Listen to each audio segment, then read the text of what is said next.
دوستو آپ میرے نام سے یوٹیوب چینل مزمل قاضی دیکھ رہے ہو اور ویڈیو شروع کرنے سے پہلے آپ سے ریکویسٹ کہ میری ویڈیو کو اینڈ تک دیکھیں اور میرے یوٹیوب چینل کو ضرور سبسکرائب کریں تاکہ آپ کی سبسکرپشن سے مجھے حوصلہ افزائی ملے اور میں مزید ویڈیوز اپلوڈ کرتا رہوں۔ دوستو ہمارے معاشرے میں دو قسم کے اسٹوڈنٹس پائے جاتے ہیں اور ایک وہ اسٹوڈنٹس ہوتے ہیں جو ہمارے معاشرے کے لیے باعث فخر ہوتے ہیں اور دوسرے قسم کے اسٹوڈنٹس وہ ہوتے ہیں جو ہمارے معاشرے کے لیے باعث فخر نہیں بلکہ باعث ندامت ہوتے ہیں۔ اب باعث فخر اسٹوڈنٹس وہ اسٹوڈنٹس ہوتے ہیں ہمارے معاشرے میں جن کو والدین آزادی اور پاکٹ منی کی فراوانی نہیں دیتے، اور باعث ندامت وہ اسٹوڈنٹس ہوتے ہیں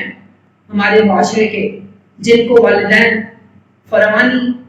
آزادی کی ہو اور پاکٹ منی کی ہو، دونوں ان کو دے دے۔